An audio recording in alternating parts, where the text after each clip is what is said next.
ایک لڑکی ہے میرے دل و دماغ سے نہیں نکلتی ہے، مجھے کوئی حل بتائیں۔ آپ کو اگر 4-5 جوتے روز لگائے جائیں نا تو 3 دن میں انشاءاللہ نکل جائے گا۔ تمہاری بہن کسی کے دل میں آ جائے تو اس کا کیا کرو گے؟ وہ بھی کہے میرے دل سے نہیں نکلتی۔ پھر شرم کرو، یہ کوئی بات ہے؟ اور پھر حرم میں یہ سوال پوچھ رہے ہو، کتنی ذلت کی بات ہے۔ استغفار پڑھو، توبہ کرو۔ لڑکے سے عشق ہو گیا حضرت کو، اس کا علاج وہی علاج ہے جو میں نے پہلے بتایا، تجربہ کر کے دیکھ لو۔ اس کے والدین اس کو روزانہ کمرے میں بند کر کے 3-4 جوتے ٹکا کے لگائے، وہ پولیس والا جو ہوتا ہے نا چھتر، وہ لگائے۔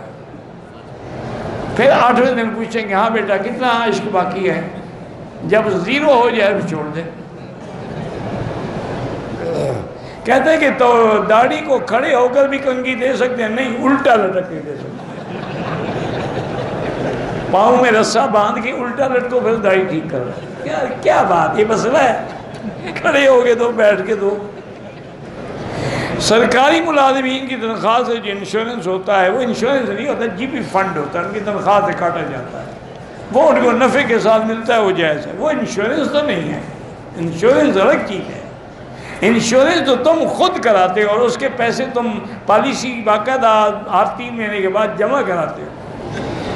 پولیو پھیلانا جائز ہے؟ بالکل حرام ہے۔ پولیو تو بیماری ہے، اللہ کے بندے، بیماری پھیلاؤ گے مسلمان بچوں میں۔ میں نے آٹو پارٹ کی دکان بنائی ہے، جمع پونجی سے چل نہیں رہی، استغفار زیادہ پڑھو۔ میرے گھر کے ساتھ 1.5 مرلے کی مسجد ہے، محلے میں دوسری جامع مسجد بھی ہے، مسجد ویران رہتی ہے، کوئی نماز نہیں پڑھتا، گلی بھی تنگ ہے۔ مسجد تو تبدیل نہیں کر سکتے، ویسے بند کر دیں، یا اس میں کوئی ایک آدھا حافظ بٹھا دیں جو بچوں کو قرآن پڑھاتا رہے تاکہ آباد رہے۔ چونکہ جس جگہ کی نیت مسجد کی ہو جائے، نہ وہ بدل سکتی ہے نہ بک سکتی ہے۔